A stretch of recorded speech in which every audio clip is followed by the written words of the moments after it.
Big boss എല്ലാം കഴിഞ്ഞു. പക്ഷെ എന്നാലും ഈ വിവാദങ്ങൾക്ക് യാതൊരു കുറവുമില്ല. വിവാദം ഉണ്ടാക്കുകയാണ്, സ്വയമേ ഉണ്ടാക്കുകയാണ്. എനിക്ക് തോന്നുന്നു ഇത് പബ്ലിക്കിലൊക്കെ ഒന്ന് അറിഞ്ഞ് അങ്ങ് നിൽക്കാൻ വേണ്ടിയാണെന്ന് തോന്നുന്നു. ഫെയിമായിട്ട് നിൽക്കാൻ വേണ്ടി കിട്ടുന്നിടത്തോളം കിട്ടട്ടെ എന്ന് വിചാരിച്ചിട്ടായിരിക്കാം. നമ്മളെല്ലാരും കണ്ടു, റെന, ബിന്നി, അതുപോലെ തന്നെ ശൈത്യ പുതിയ അടവുമായിട്ടൊക്കെ ഇറങ്ങിയിട്ടുണ്ട്. ശൈത്യ ഇപ്പൊ വെല്ലുവിളിച്ചിരിക്കുന്നത് മാരാറിനെയാണ്.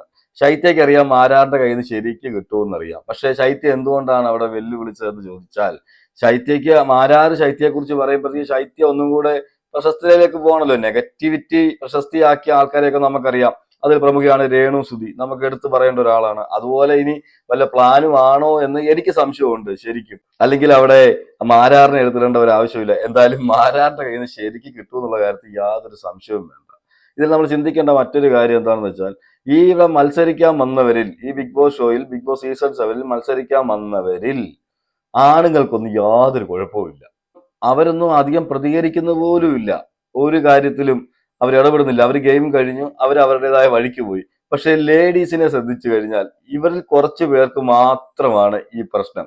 അവരതിന് പറയുന്ന കാര്യം എന്താണെന്ന് വെച്ചാൽ, അനുമോള് ഞങ്ങളെ നെഗറ്റീവ് ആക്കിയെന്നാണ് പറയുന്നത്. ബിഗ് ബോസ് ഹൗസിനകത്ത് വെച്ചിട്ട് അനുമോളാണ് ഇതിനെല്ലാം കാരണമെന്ന്. പക്ഷെ ഇവർ ഈ കാട്ടിക്കൂട്ടിയത് മൊത്തം നമ്മൾ വെളിയിലിരുന്ന് കണ്ടതല്ലേ. അനുമോളാണോ ഇവരെ നെഗറ്റീവ് ആക്കി അകത്തിരുന്നുകൊണ്ട്? ഒന്നുമല്ല. ഇവരുടെ ഗെയിം എന്തായിരുന്നെന്ന് വിലയിരുത്തി വെളിയിലുള്ള പ്രേക്ഷകരാണ് അതിനെതിരെ പ്രതികരിച്ചത്. പിന്നെ അത് പി ആറിന്റെ മേളിലോട്ടൊക്കെ എടുത്തിടാം. എന്താന്ന് വെച്ചാൽ പി ആർ എന്ന് പറഞ്ഞ് കരയുന്നതല്ലാതെ വേറെ യാതൊന്നും നടക്കുന്നില്ല. വേറൊന്നുമല്ല, പി ആർ മുഖേനയാണ് കപ്പ് കിട്ടിയത് എന്നാണ് എല്ലാരെയും ബോധിപ്പിച്ചുകൊണ്ടിരിക്കുന്നത്. ഞാൻ നിങ്ങളോടെല്ലാം ഒരു കാര്യം ചോദിക്കട്ടെ. ഏകദേശം ഒരു 5-6 ലക്ഷം വോട്ടിന്റെ ഭൂരിപക്ഷത്തിലാണ് അനുമോള് ജയിച്ചിരിക്കുന്നത്. ഈ 6 ലക്ഷം അല്ലെങ്കിൽ 5 ലക്ഷം 6 ലക്ഷം വോട്ടുകളൊക്കെ ഒരു പി ആറിന് സ്വാധീനിക്കാൻ കഴിയുമോ? ഒരിക്കലും നടക്കാത്ത കാര്യം. പിന്നെ ഇവര് പറയുന്നുണ്ട് അനീഷ് ആയിരുന്നു വിൻ ചെയ്യേണ്ടത്, പക്ഷെ അത് നടന്നില്ല, അത് അൺഫെയർ ആണെന്ന് പറയുന്ന കുറച്ചു പേര്. ഞാനൊരു കാര്യം ചോദിക്കട്ടെ, അപ്പൊ ഈ അനുമോൾക്ക് വോട്ട് ചെയ്തവരും, അനീഷിനേക്കാൾ വോട്ട് കൂടുതൽ അനുമോൾക്ക് കിട്ടിയതുകൊണ്ടാണല്ലോ അനുമോൾ ജയിച്ചത്. അപ്പം അതെങ്ങനെ അൺഫെയർ ആകും എന്നാണ് നമ്മുടെ ചോദ്യം. എന്തായാലും അവിടെ 80% കണ്ടന്റ് കൊടുത്തത് അനുമോൾ തന്നെയാണ്, അനീഷ് അല്ല. പ്രത്യേകം നമ്മൾ ഇതിനെ വിലയിരുത്തുമ്പോൾ ശരിയായ രീതിയിൽ വിലയിരുത്തുന്നവർക്ക് ഇത് മനസ്സിലാവും. പ്രത്യേകിച്ച് പിന്നെ ബിന്നിയുടെയും ഈ ശൈത്യയുടെയും ഒക്കെ വിഷയം എന്താണെന്ന് വെച്ചാൽ അസൂയ, കുശുമ്പ്, ഇതൊക്കെയാണ്. റെനയ്ക്ക് പക്ഷെ അത്രയ്ക്ക് കുശുമ്പും അസൂയയും ഇല്ല. പക്ഷെ ഇവരെ സഹായിക്കാൻ വേണ്ടിയാണ് റെന കൂടുതൽ കാര്യങ്ങൾ ചെയ്യുന്നത്. ഇവരുടെ ലൂപ്പിലാണ് വീണിരിക്കുന്നത്. ഈ ശൈത്യയുടെയും ഈ പറഞ്ഞ ബിന്നിയുടെയും കൂടുതൽ നെഗറ്റീവ് ആകാനാണ് താല്പര്യം എന്ന് റെനയ്ക്കുണ്ടെങ്കിൽ അങ്ങനെ ആയിക്കോട്ടെ. അതിലൂടെ പ്രശസ്തി നേടാനാണെങ്കിൽ അങ്ങനെ ആയിക്കോട്ടെ. പക്ഷെ റെന മനസ്സിലാക്കേണ്ട ഒരു കാര്യം, ഇപ്പോഴും ഞാൻ റെനയോട്, 19-20 വയസ്സുള്ള ഒരു കുട്ടിയാണ്, ഇപ്പോഴും പറയാനുള്ളത്, തെറ്റുകൾ ആർക്കും പറ്റും. തെറ്റുകൾ പറ്റാത്ത മനുഷ്യരൊന്നുമില്ല. എല്ലാവരും തെറ്റ് പറ്റുന്നവരാണ്. പക്ഷെ മനസ്സിലാക്കേണ്ട ഒരു കാര്യം എന്താണെന്ന് വെച്ചാൽ, ഇവരൊക്കെ ഒരു സമയം വരുമ്പോൾ റെനയാണെങ്കിലും കൈവിടും. റെന ഇവരുടെ കൂട്ടത്തിൽ കയറി കിടന്ന് ചാടുന്നത് അത്രയ്ക്ക് നല്ലതല്ലെന്ന് ഞാൻ പറയത്തുള്ളൂ. എനിക്ക് ഏകദേശം ഇവരുടെ ഇന്റർവ്യൂസും കാര്യങ്ങളും ഇവർ പറയുന്നതെല്ലാം കേട്ടിട്ടാണ് ഞാൻ ഈ സംസാരിക്കുന്നത്. ഓക്കെ, ഈ ബിന്നിയുടെ ശൈത്യയുടെ കാര്യം എന്താണെന്ന് വെച്ചാൽ, അവർ ടോട്ടലി തേഞ്ഞിരിക്കുകയാണ്. ടോട്ടലി പബ്ലിക്കിൽ തേഞ്ഞ് ഒട്ടിയിരിക്കുവാണ്. ഇനി അവർക്ക് എങ്ങനെയും അവരെ വെളുപ്പിക്കണം. അവരെ വെളുപ്പിക്കാൻ കിട്ടുമ്പോൾ ആരെങ്കിലും അവർക്ക് സപ്പോർട്ട് വേണം. അതിനുവേണ്ടി 1-2 പേരെ ഇവർ കരുവാക്കും എന്നുള്ള കാര്യത്തിൽ യാതൊരു സംശയവും വേണ്ട. ഇവരുടെ കാര്യങ്ങൾ ഇവർ പറയട്ടെ, ഇവരായിട്ട് അങ്ങ് തീർക്കട്ടെ എന്ന് നിങ്ങൾ അങ്ങ് വിചാരിക്കുക. ഓക്കെ, ആരും വീണ് കൊടുക്കാതിരിക്കുക. എന്തായാലും ഞാൻ 3-4 വീഡിയോസ് ഇവിടെ കാണിക്കാം, എന്നിട്ട് നമുക്ക് അതിനെക്കുറിച്ച് പ്രതികരിച്ചു പോവാം. നമ്മൾ കണ്ടാണ് ബിഗ് ബോസ് ഹൗസിനകത്ത് പൊക്കതിന് ശേഷം കലാഭവൻ, സരിക, ഇവരുടെ എല്ലാം കൂടെ നിന്ന് ഒരു ഗെയിം കളിച്ച ആളാണ്. എന്ന് വെച്ചാൽ അവിടെയും പറയും, ഇവിടെയും പറയും, അപ്പുറത്തും പറയും, ഇപ്പുറത്തും പറയും. എന്നിട്ട് ഞാനൊന്നും അറിഞ്ഞില്ല എന്ന് പറഞ്ഞ് നിൽക്കുന്ന ഒരു സ്വഭാവമാണ് കലാഭവൻ, സരികയുടേത്. പക്ഷെ ഫൈനൽ കഴിഞ്ഞതിന് ശേഷം കൂടുതലും സരികയെ നമ്മൾ ഇങ്ങനെയുള്ള കാര്യങ്ങളൊന്നും സംസാരിച്ച് കേട്ടില്ല. പക്ഷെ അവിടെ സരിക പറയുന്ന ഒരു കാര്യമുണ്ട്, മീഡിയക്കാർ ചോദിക്കുമ്പോൾ അതെനിക്ക് എന്തോ കറക്റ്റ് ആയിട്ട് തോന്നി. സരികയ്ക്ക് എങ്ങനെ ഈ ബോധം ഉദിച്ചു എനിക്ക് മനസ്സിലാവുന്നില്ല. പക്ഷെ ഇവരാരും, ഈ പറയുന്ന മറ്റുള്ള കണ്ടസ്റ്റൻസ്, ഇവ അനുമോളെ കുറ്റപ്പെടുത്തുന്ന കുറെ കണ്ടസ്റ്റൻസുകളുണ്ടല്ലോ, അവരിൽ നിന്ന് വ്യത്യസ്തമായിട്ട് സംസാരിക്കുന്നതായിട്ട് എനിക്ക് തോന്നി. സരികയിൽ നിന്ന് ഞാനിത് പ്രതീക്ഷിച്ചില്ല. ഞാനും വിചാരിച്ചത് സരികയും കുറച്ച് കൂടുതലായിട്ട് അറ്റാക്ക് ചെയ്യും എന്നായിരുന്നു. പക്ഷെ അങ്ങനെയൊന്നും നടന്നില്ല. എനിക്ക് തോന്നുന്നു സരികയ്ക്ക് മനസ്സിലായെന്ന് തോന്നുന്നു. റീ എൻട്രിക്ക് കയറി കഴിഞ്ഞ് ഇറങ്ങിയപ്പോൾ തന്നെ അവിടുന്ന് തന്നെ മനസ്സിലാക്കി കാണും, പണിപാളി, ഞാനും പണിപാളി ഇരിക്കുകയാണെന്നുള്ളത്. വെച്ചാൽ ഫുള്ള് നെഗറ്റീവിലാണ് സരിക ഇറങ്ങിയത്. എന്തായാലും നമുക്ക് സരിക പറയുന്നൊന്ന് കേൾക്കാം. ഈ അനുമോള് അങ്ങനെ വിജയിച്ചതാണെന്ന് തോന്നുന്നു. അങ്ങനെ മാത്രമല്ല, പി ആർ കൊണ്ട് മാത്രം ജീവിക്കാൻ പറ്റും, നമ്മൾ ജയിക്കാൻ പറ്റില്ല. കുറച്ച് അതിന്റെ എന്താ പറയാ, അവിടെ ഒരുപാട് പെർഫോമൻസും കൂടെ ചെയ്യണം. പിന്നെന്താ, ഓക്കെ. ഇപ്പൊ PR ഇല്ലാതെ ഇങ്ങനെ ഒരു വലിയൊരു ഷോയിൽ ജയിക്കാൻ പറ്റില്ല എന്നാണോ മൊത്തത്തിലൊരു? അത് കറക്റ്റാണ്. കാരണം അങ്ങനെ ഇല്ലെങ്കിൽ നമ്മൾ ചെയ്യണ കാരണം ഇത് 1 മണിക്കൂറല്ലേ ഉള്ളൂ. അവിടെ ഫുൾ ചെയ്യുന്ന കാര്യങ്ങൾ ഈ 1 മണിക്കൂറിനുള്ളിൽ കാണിക്കാൻ പറ്റൂല. അപ്പൊ അത് കട്ട് ചെയ്തിടണമെങ്കിലും കാര്യങ്ങളൊക്കെ ചെയ്യണമെങ്കിൽ PR തന്നെ വേണം. PR എന്നല്ല, നമുക്കൊരു ടീം തന്നെ വേണം. കറക്റ്റാണ്. സരിക പറഞ്ഞ ആ കാര്യത്തിൽ ഞാൻ യോജിക്കുന്നുണ്ട്. സരികയ്ക്ക് എങ്ങനെ ഞാൻ നേരത്തെ പറഞ്ഞതുപോലെ ഇത്രയും ബോധം വെച്ചു എന്ന് ഞാൻ ചിന്തിച്ചു പോയി ഇത് കേട്ടപ്പോൾ. സരിക പറയുന്ന കാര്യമുണ്ട്, PR വേണം. അതുപോലെ തന്നെ അനുമോൾ ജയിച്ചത് PR വഴി ആണോ എന്ന് ചോദിക്കുമ്പോൾ പറയുന്ന ഒരു കാര്യമുണ്ട്, PR വഴി മാത്രം ഒരാൾക്ക് ജയിക്കാൻ പറ്റത്തില്ല. നമ്മൾ അകത്ത് പോയിട്ട് വല്ലതുമൊക്കെ ചെയ്യണം, എന്നാലല്ലേ PR വർക്ക് ചെയ്യാൻ പറ്റുമെന്ന് കൃത്യമായിട്ട് പറയുന്നുണ്ട്. ഓക്കെ. അതുപോലെ തന്നെയാണ് സരിക പറയുന്ന മറ്റൊരു കാര്യം, ഇത് ആകെ 1 മണിക്കൂറാണ് എപ്പിസോഡ് കാണിക്കുന്നത്. കൃത്യമായി വിലയിരുത്തിയാണ് തന്നെ പറയുന്നത്. അപ്പോൾ നമുക്കൊരു PR ടീം വേണം. എന്താണെന്ന് വെച്ചാൽ 24/7 കണ്ടിട്ട് അതിനകത്തുള്ള കാര്യങ്ങളൊക്കെ കറക്റ്റായ കാര്യങ്ങൾ കട്ട് ചെയ്ത് വെളിയിലേക്ക് കാണിക്കാൻ വേണ്ടി എന്തായാലും നമുക്കൊരു ടീം വേണം എന്ന് പറയുന്നുണ്ട്. അത് കറക്റ്റാണ്. സരിക അത്രയും മനസ്സിലാക്കിയെന്ന്, മറ്റുള്ളവരിൽ നിന്ന് വ്യത്യസ്തമായിട്ട് സരിക ഇത് മനസ്സിലാക്കി എന്നുള്ളതാണ്. എന്നാലും കലാഭവൻ സരികയ്ക്ക് അത്രയും PR ഉണ്ടോ എന്നൊന്നും നമ്മൾ അറിഞ്ഞിട്ടില്ല. ഉറപ്പായിട്ടും സരികയ്ക്ക് PR ഉണ്ടാകാൻ സാധ്യത കുറവാണ്. പക്ഷെ ബാക്കിയുള്ള വാചം അടിക്കുന്ന ഇപ്പോഴും ലൈവിൽ വന്നിരുന്നവരുടെ കത്തിക്കേറുന്ന അവർക്കെല്ലാം നല്ല PR ഉണ്ടായിരുന്നു. പക്ഷെ അവരെ ഈ സരിക പറഞ്ഞ പോലെ അകത്തൊന്നും കാണിച്ചില്ല. അതുകൊണ്ട് PR വലിയ പണിയും എടുക്കേണ്ടി വന്നില്ല എന്നുള്ളതാണ്. സരിക അപ്പൊ ചുരുക്കത്തിൽ പറയുന്നത്, അവിടെ പെർഫോമൻസ് ചെയ്യണം. അവിടെ പെർഫോമൻസ് ചെയ്താലല്ലേ ഇവിടെ PR വർക്ക് ചെയ്യാൻ പറ്റൂ എന്നുള്ളത് കൃത്യമായിട്ട് പറയുന്നുണ്ട്. ഓക്കെ. ഇപ്പം മറ്റൊരു വീഡിയോ കാണാം. അനീഷേട്ടനെയാണ് താങ്കൾ സപ്പോർട്ട് ചെയ്തത്? അതില്ലേ, ഞാൻ അനുമോളെ എന്ന് സപ്പോർട്ട് ചെയ്തിരുന്നെങ്കിൽ എനിക്ക് ആ സൈബർ അറ്റാക്ക് കിട്ടൂലായിരുന്നു. ഞാൻ അനീഷേട്ടനെ അല്ലെങ്കിൽ അക്ബർക്കനെ അല്ലെങ്കിൽ നെവിനെ ഷാനവാസ്കനെ ഇവർക്ക് സപ്പോർട്ട് ചെയ്യുമ്പോൾ എനിക്ക് ഇങ്ങനെ എന്താ നീ ഒരു സ്ത്രീയല്ലേ, നിനക്കെന്താ അനുമോളോട് ഇത്ര വൈരാഗ്യം എന്നൊക്കെ പറഞ്ഞിട്ട് അങ്ങനെ ആ ഒരു സൈഡിൽ നിന്ന് അറ്റാക്ക് കിട്ടുന്നുണ്ട്. അല്ലാതെ ഞാൻ അനീഷേട്ടനെ സപ്പോർട്ട് ചെയ്തപ്പോൾ എനിക്ക് അനുമോളെ സൈഡിൽ നിന്ന്, അനുമോളെ PR സൈഡിൽ നിന്ന് നല്ല അറ്റാക്ക് കിട്ടിയിട്ടുണ്ട്. അനീഷിന്റെ ഫാൻസുകാരോടാണ് ഞാൻ ചോദിക്കുന്നത്. ഇവിടെ റെന പറയുന്ന കാര്യമുണ്ട്, ഞാൻ അനുമോളെ സപ്പോർട്ട് ചെയ്തിരുന്നെങ്കിൽ അനുമോളുടെ സപ്പോർട്ടേഴ്സ് എന്നെ സപ്പോർട്ട് ചെയ്തേനെ, എനിക്ക് ഇത്രയും നെഗറ്റീവ് വരത്തില്ലായിരുന്നു. പക്ഷെ ഞാൻ അനീഷിനെ സപ്പോർട്ട് ചെയ്തുകൊണ്ടാണ് എന്നെ അനുമോളുടെ ആൾക്കാർ ആക്രമിക്കുന്നത് എന്ന് പറയുന്നുണ്ട്. നിങ്ങൾ വ്യക്തമായിട്ട് ഇത് മനസ്സിലാക്കേണ്ട കാര്യമാണ്. ഓക്കെ. ഇതിനകത്ത് എന്താണ് ഇവരുടെ എല്ലാം മനസ്സിലിരിപ്പ് എന്നുള്ളതാണ്. അനീഷിനെ സപ്പോർട്ട് ചെയ്യുന്നത് കൊണ്ടല്ല ഈ പറയുന്ന റെനയ്ക്കാണെങ്കിലും മറ്റുള്ളവർക്കാണെങ്കിലും ഈ സൈബർ അറ്റാക്ക് നേരിടേണ്ടി വരുന്നത്. അല്ലെങ്കിൽ അനുമോളെ സപ്പോർട്ട് ചെയ്യുന്നവരായിക്കോട്ടെ മറ്റുള്ളവരായിക്കോട്ടെ ഇവരെ സപ്പോർട്ട് ചെയ്യാത്തത്. കാരണം നിങ്ങൾ പ്രത്യേകം ശ്രദ്ധിക്കേണ്ട കാര്യം, ഇവർ അനീഷിനെ സപ്പോർട്ട് ചെയ്യുക എന്ന് പറഞ്ഞുകൊണ്ട് ഇവർ ചെയ്യുന്നത് എന്താണെന്ന് വെച്ചാൽ, അനുമോളെ PR അല്ലെങ്കിൽ അനുമോളെ കുലസ്ത്രീ അല്ലെങ്കിൽ അനുമോൾ ഇങ്ങനെയൊക്കെ ചെയ്തു എന്ന് പറഞ്ഞിട്ട് ഈ അനീഷിനെ ഞങ്ങൾ സപ്പോർട്ട് ചെയ്യുകയും ചെയ്യുന്നുണ്ട്. പക്ഷെ അനുമോൾ നല്ലതല്ല എന്ന് വരുത്തി തീർക്കാനുള്ള ശ്രമം അവിടെ നടത്തുന്നുണ്ട്.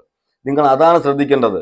അവർ നിങ്ങളെ വെച്ചാണ് ഗെയിം കളിക്കുന്നത്. ഇപ്പൊ വെളിയില് ഈ പറയുന്ന അക്ബറിന്റെ ഫാൻസ് ആയിക്കോട്ടെ, ഷാനവാസിന്റെ ഫാൻസ് ആയിക്കോട്ടെ, അനീഷിന്റെ ഫാൻസ് ആയിക്കോട്ടെ, നിങ്ങളെ വെച്ച് ഇവിടെ മൊത്തം ഗെയിം കളിച്ചുകൊണ്ടിരിക്കുന്നത് ഇപ്പൊ ഈ വെളിയിൽ വന്ന ഇങ്ങനെയുള്ള ആൾക്കാരാണ്. നിങ്ങൾ അതൊന്ന് മനസ്സിലാക്കുക.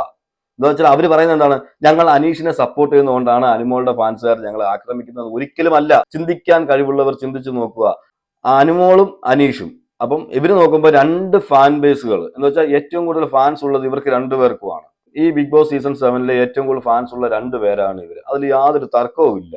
അനീഷിനോട് ഇഷ്ടം ഉണ്ടായിട്ടൊന്നും അല്ല ഇവർ ഈ അനീഷിനെ സപ്പോർട്ട് ചെയ്യുന്നത്. നമുക്കറിയാലോ, വീടിനകത്തുള്ളപ്പോൾ ഈ റെന ഉൾപ്പെടെ, ഈ ബിന്നി ഉൾപ്പെടെ, ഈ ബിൻസി, ഇവരെല്ലാരും ഈ പറയുന്ന ശൈത്യ ഉൾപ്പെടെ എല്ലാവരും കോർണർ ചെയ്തുകൊണ്ടിരുന്നത് ഈ പറയുന്ന അനീഷിനെയും ഈ പറയുന്ന അനുമോളെയായിരുന്നു. പക്ഷെ അവർക്ക് വെളിയിൽ വന്നപ്പോൾ ഈ ഫാൻ ബേസ് കണ്ടപ്പോൾ ഇവർക്കറിയാം അനീഷിന്റെ കൂടെ നിന്ന് കഴിഞ്ഞാൽ അനീഷിന്റെ ആൾക്കാർ ഇവർക്ക് സപ്പോർട്ട് കൊടുക്കും. അനുമോൾക്കെതിരെ പറഞ്ഞു കഴിഞ്ഞാൽ ഇവരെല്ലാ വിഷയത്തിലും അതാണ് എടുത്തിടുന്നത്. വിൻ ചെയ്യേണ്ടത് അനീഷ് ആയിരുന്നു എന്ന് പറയുകയും ആ കൂട്ടത്തിൽ തന്നെ അനുമോളെ ഇവരെന്ത് ചെയ്യുന്നുണ്ട്, ടാർഗറ്റ് ചെയ്യുന്നുണ്ട്. അതാണ് നിങ്ങൾ മനസ്സിലാക്കേണ്ടത്.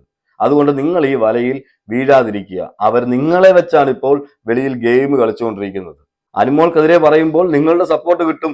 ആ സപ്പോർട്ട് ഒന്നും കൂടെ ഊട്ടി ഉറപ്പിക്കാൻ വേണ്ടിയിട്ട് അനീഷിനെ കൂട്ടുപിടിക്കുന്നു എന്നേ ഉള്ളൂ. അല്ലാതെ അനീഷിനോട് വലിയ സ്നേഹം ഉണ്ടായിട്ടൊന്നുമല്ല. നിങ്ങൾ ബിഗ് ബോസ് ഹൗസിനകത്ത് ആദ്യത്തെ ദിവസം മുതൽ ഈ റീ എൻട്രി കയറിപ്പോയിട്ട് അനീഷിന് സപ്പോർട്ട് ഉണ്ട് എന്ന് മറ്റുള്ളവരെ അറിയിക്കുന്നത് വരെ, അല്ലെങ്കിൽ ഇവരറിഞ്ഞത് വരെ, ഇവരറിഞ്ഞാണല്ലോ അകത്തോട്ട് കയറുന്നത്, ആ കാണിച്ച സ്നേഹമാണോ ഇവർ ആദ്യത്തെ ദിവസം മുതൽ അന്ന് വരെ കാണിച്ചുകൊണ്ടിരുന്നത് ഈ പറയുന്ന അനീഷിനോട്?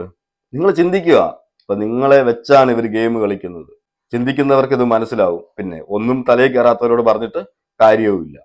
അതുപോലെ നമ്മളെല്ലാവരും ശ്രദ്ധിച്ചൊരു കാര്യമാണ്, ശൈത്യ ഈ പറയുന്ന വിന്നിങ് ടൈമിൽ അനുമോളുടെ കൈ പിടിച്ച് മോഹൻലാൽ പൊക്കുന്ന സമയത്ത്, സീസൺ 7 വിന്നർ ഇന്ന ആളായിരുന്നു പറഞ്ഞിട്ട് കൈ പൊക്കുന്ന സമയത്ത് ശൈത്യ ഇരുന്ന ഒരു ഇരിപ്പുണ്ട് എന്ന് വെച്ചാൽ അതിപ്പോ ഭയങ്കര ട്രോളായിട്ടൊക്കെ ഇറങ്ങുന്നുണ്ട്. പക്ഷെ അതിനെക്കുറിച്ച് ലക്ഷ്മിയോട് ചോദിക്കുന്നുണ്ട്. അപ്പൊ ലക്ഷ്മി ഒരു മറുപടി പറയുന്നുണ്ട്, എനിക്കത് ശരിക്കും ഇഷ്ടപ്പെട്ടു. എന്നുവെച്ചാൽ ലക്ഷ്മി അത് കൃത്യമായിട്ട് അവിടെ അതിനുള്ള മറുപടി പറയുന്നുണ്ട്. ഒന്ന് കേൾക്കാം. പോലും ഭയങ്കര പുച്ഛത്തോടു കൂടി തോക്കുന്നതാണ് കണ്ടത്. പുച്ഛമല്ലായിരുന്നു, സങ്കടപ്പെട്ടിട്ട് തലയ്ക്കൊരു അടി കിട്ടിയ പോലൊക്കെ ഇരിക്കുന്ന മാതിരി അങ്ങനത്തെ ഒരു ഇരിപ്പായിരുന്നു. പക്ഷെ സന്തോഷിത ഞാനോ അങ്ങനെ മസ്താനിയോ കുറച്ച് പേര് മാത്രമല്ല, കുറച്ചധികം പേര് അതിനകത്ത് നല്ല രീതിയിൽ മനസ്സിന് ഉള്ളിൽ നിന്ന് സന്തോഷിക്കുന്നത് കണ്ടിട്ടുണ്ടായിരുന്നു. പുറത്തോട്ട് വന്ന ക്ലിപ്സ് ചിലപ്പോൾ കുറവായിരിക്കാം, 1, 2, 3 പേരുടെ കാര്യമായിരിക്കാം കാണിച്ചിരിക്കുന്നത്. പക്ഷെ ഫുൾ വീഡിയോ നോക്കി അറിയാം, ചാടി എഴുന്നേറ്റ് നല്ലോണം കൂവി വിളിച്ച് നല്ല രീതിയിൽ അവളെ സപ്പോർട്ട് ചെയ്തിരുന്ന, ഉള്ളിൽ നിന്ന് സന്തോഷിക്കുന്ന കുറെ പേരുണ്ടായിരുന്നു. ലക്ഷ്മി പറയുന്നത് നിങ്ങൾക്ക് മനസ്സിലായി കാണും. എന്നുവെച്ചാൽ ശൈത്യ എന്താണ് അങ്ങനെ ഇരുന്നത്, എന്താണ് ഷോക്ക് അടിച്ച പോലെ ഇരുന്നതെന്നാണ് അവിടെ ചോദിച്ചത്. അതിനാണ് പറഞ്ഞത് ഷോക്ക് അടിച്ച പോലൊന്നുമല്ല, ഞെട്ടി തരിച്ച് തലയ്ക്കൊരു അടി കിട്ടിയത് പോലെയാണ് ഇരുന്നത്. അതിൽ നിന്ന് നമുക്ക് മനസ്സിലാവും എന്താ വെച്ചാൽ ശൈത്യ ഒരിക്കലും വിചാരിച്ചില്ല അനുമോള് ജയിക്കുമെന്നുള്ളത്. കാരണം അതിനകത്ത് പോയിട്ട് ഞാൻ പറഞ്ഞതെല്ലാം വെളിയിലുള്ളവരെല്ലാം ഏറ്റെടുത്തു, ഞങ്ങളുടെ നിരപരാധിത്വം ഞങ്ങൾക്ക് തെളിയിക്കാൻ കഴിഞ്ഞു. അതുപോലെ തന്നെ അപ്പാനി, ബിൻസി ഇവരെല്ലാം അവിടെ വിഷയം ഉണ്ടാക്കിയല്ലോ. ഇവരെല്ലാം അകത്തിരുന്ന് വിചാരിച്ചുകൊണ്ടിരുന്നത് എന്താണ്, ഞങ്ങളെല്ലാം പോസിറ്റീവായി, അനുമോള് പക്ക നെഗറ്റീവായി. അപ്പൊ പിന്നെ ഒരു കാരണവശാലും അനുമോള് ജയിക്കത്തില്ല എന്ന് വിചാരിച്ചിടത്താണ് അനുമോള് ജയിച്ചത്. എന്ന് വെച്ചാൽ ഇവരെല്ലാം വിചാരിക്കുന്നതിന് ഓപ്പോസിറ്റ് ആണല്ലോ വെളിയിൽ നടന്നുകൊണ്ടിരിക്കുന്നത്. അതുപോലെ തന്നെയാണ് മസ്താനിയുടെയും ഈ പറഞ്ഞ അപ്പാനിയുടെയും വിഷയം. മസ്താനിയുടെയും അപ്പാനിയുടെയും വിഷയം വന്നപ്പോൾ അവിടെ അപ്പാനി എന്താണ് വിചാരിച്ചിരുന്നത്, അതുപോലെ തന്നെ ബിൻസിയും അന്ന് വിഷയം ഉണ്ടാക്കി. ആ സമയത്ത് ഇവരെല്ലാം വിചാരിച്ചിരുന്നത് എന്താണ്, മസ്താനി പിന്നെയും നെഗറ്റീവായി എന്നുള്ളതായിരുന്നു. ഇവരുടെ ആ പെർഫോമൻസും ഞാൻ അടിച്ചുകളയും പിടിച്ചുകളയും എന്തൊക്കെയായിരുന്നു ബിൻസി അവിടെ കിടന്ന് ചാടിയത്.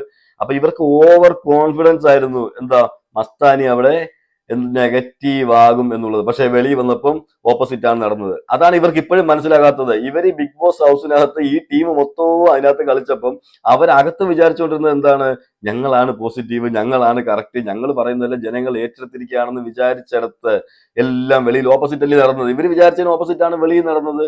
അതുപോലെ തന്നെ ശൈത്യ ഇട്ട ആ വീഡിയോയിൽ ഒരു കാര്യം പറയുന്നുണ്ട്,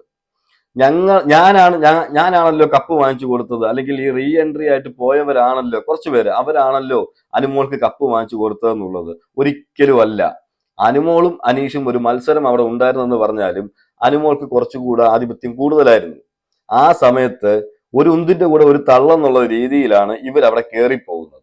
ഇവരവിടെ കയറിപ്പോയതിനു ശേഷം അവിടെ അനുമോൾക്കെതിരെ ഇവർ കോർണർ ചെയ്തപ്പോൾ ആ വോട്ടിന്റെ പെർസെന്റേജ് കുറച്ചും കൂടെ ഉയരാൻ സഹായിച്ചു എന്ന് മാത്രമേ ഉള്ളൂ. അല്ലെങ്കിൽ അനുമോൾ ജയിക്കാൻ തന്നെ ചാൻസ് കൂടുതലായിരുന്നു. നിങ്ങൾക്കൊന്നും അറിയാത്തൊരു കാര്യമുണ്ട്, ഞാൻ കഴിഞ്ഞ വീഡിയോയിൽ എൻ്റെ ഇതിൽ പറഞ്ഞിരുന്നു. 2ാം സ്ഥാനത്ത് നിന്നുകൊണ്ടിരുന്നത് ഷാനവാസാണ്. നിങ്ങള് ഈ ഷാനവാസിനൊക്കെ ഇപ്പൊ എന്തായാലും ഏഷ്യാനെറ്റുമായിട്ടൊക്കെ നല്ല പിടിയുള്ള ആൾക്കാരാണ്, എനിക്കറിയാം, സീരിയൽ ഫീൽഡിലൊക്കെ ഉള്ളവരാണല്ലോ. വേണമെങ്കിൽ ഷാനവാസിന് കുറച്ച് കഴിഞ്ഞിട്ട് ഈ പറയുന്ന ഈ ഏഷ്യാനെറ്റിലോ അല്ലെങ്കിൽ ആ ടീമിനോടൊക്കെ അന്വേഷിച്ചു കഴിഞ്ഞാൽ അവർ കൃത്യമായിട്ട് പറയും. എന്താണെന്ന് വെച്ചാൽ ഈ തൊപ്പി അവിടെ വോട്ട് പിടിക്കുന്നത് വരെ അനീഷിനേക്കാൾ മുന്നിലായിരുന്നു ഷാനവാസ്. അത് നിങ്ങൾക്ക് കൃത്യമായിട്ട് അറിയാവുന്ന ഒരുപാട് റിവ്യൂവേഴ്സ് ഒക്കെ ഉണ്ട് കേട്ടോ ഇതിനകത്ത്. അവർ ചിലരൊക്കെ അത് പറഞ്ഞിട്ടുണ്ടെന്നാണ് എനിക്ക് തോന്നുന്നത്. അതാണ് സത്യമായ കാര്യവും. ഇതൊക്കെയാണ് ഇവരുടെ പ്രശ്നങ്ങൾ. ഞാൻ നേരത്തെ പറഞ്ഞത് അനീഷിനെ കൂട്ടുപിടിച്ചുകൊണ്ട്, അനീഷിന്റെ ഫാൻസിനെ കൂട്ടുപിടിച്ചുകൊണ്ട് ഈ അനുമോളെ നെഗറ്റീവ് പറയുന്ന മൊത്തം കണ്ടസ്റ്റൻസും അനീഷിന്റെ സപ്പോർട്ട് അവർ നേടിക്കൊണ്ടാണ് ഇവർ അനുമോളെ കുറ്റം പറയുന്നത്. അവിടെയാണ് ഈ അനീഷ് ഫാൻസുകാർ വീണു പോകുന്നത്. നിങ്ങൾക്ക് ഞാൻ പറയുന്ന നേരത്തെ പറഞ്ഞ കാര്യം നിങ്ങൾക്ക് ഒന്നും കൂടെ ചിന്തിച്ചാൽ അത് കൃത്യമായിട്ട് മനസ്സിലാവും. 1ാമത്തെ ദിവസം മുതൽ ആ റീ എൻട്രിക്ക് ആൾക്കാർ കയറിപ്പോയിട്ട് അനീഷിന് സപ്പോർട്ട് ഉണ്ട് എന്ന് അവിടെ അറിയിക്കുന്നത് വരെ, അല്ലെങ്കിൽ ഇവർ അറിഞ്ഞ് കയറുന്നത് വരെ ഇവർ അനീഷിനോട് പെരുമാറിയിരുന്നത് പോലെയാണോ അവർ അതിനുശേഷം പെരുമാറിയത് എന്ന് മാത്രം ചിന്തിച്ചാൽ മാറാവുന്ന കാര്യമേ ഉള്ളൂ. പക്ഷെ അപ്പോഴും അനുമോളും അനീഷും ഷാനവാസും ഇവരെല്ലാം ഒരു ബോണ്ടിങ് ഉണ്ടായിരുന്നു. അവിടെ നല്ലൊരു സ്നേഹത്തോടെയാണ് പൊയ്ക്കൊണ്ടിരുന്നത് അങ്ങോട്ട്. അപ്പൊ അനീഷിന്റെ തന്നെ സ്വഭാവത്തിൽ ഒരുപാട് മാറ്റങ്ങളൊക്കെ വന്നായിരുന്നു. പക്ഷെ ഇവരാണ് പിന്നെയും പോയിട്ട് എന്ത് ചെയ്തു, ഈ അനീഷിനെ ഡൗൺ ആക്കിയത്. എന്താ, അനീഷിനോട് പറഞ്ഞു അനീഷിന് ഭയങ്കര സപ്പോർട്ടാണെന്ന് പറഞ്ഞ് ഇവർ ധരിപ്പിക്കുകയും അനുമോളെ കോർണർ ചെയ്യുകയും ചെയ്തപ്പോൾ ആ ദിവസങ്ങളിലൊന്നും അനീഷിനെ സ്ക്രീനിലെ കാണാനില്ല. പ്രത്യേകം ശ്രദ്ധിക്കേണ്ട അതാണ്. അനീഷ് അവിടെ സൈലന്റ് ആയിരുന്നു. അവിടെ അനീഷിന് പറ്റിയ ഒരു അബദ്ധം എന്താണെന്ന് വെച്ചാൽ, അനീഷ് ഒരു പ്രാവശ്യമെങ്കിലും പോയിട്ട് അനുമോളോട് ഒന്ന് സമാധാനിപ്പിക്കുന്ന രീതിയിൽ നല്ല രീതിയിൽ ഒന്ന് സംസാരിച്ചിരുന്നെങ്കിൽ ഉറപ്പായിട്ടും ചിലപ്പോൾ റിസൾട്ട് ഒന്ന് മാറി മറിഞ്ഞേനെ. അനുമോൾക്ക് ശരിക്കും ഇവർ തമ്മിൽ നല്ലൊരു ടൈറ്റ് മത്സരം വന്നേനെ.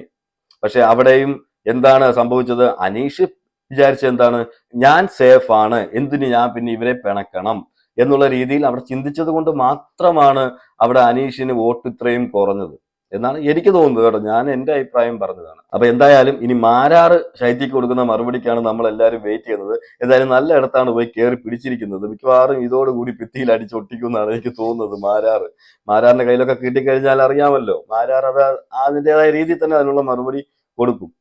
അപ്പം ഓക്കെ, അനീഷ് ഫാൻസൊക്കെ ഞാൻ പറയുന്നത് ശരിക്കും ഒന്ന് ചിന്തിച്ച് നോക്കുക, ഞാൻ പറഞ്ഞ കാര്യങ്ങൾ. അപ്പൊ എന്തായാലും നിങ്ങൾ നിങ്ങളുടെ അഭിപ്രായങ്ങൾ കമന്റ് ചെയ്യുക. മറ്റൊരു വീഡിയോയുമായിട്ട് നമുക്ക് കാണാം.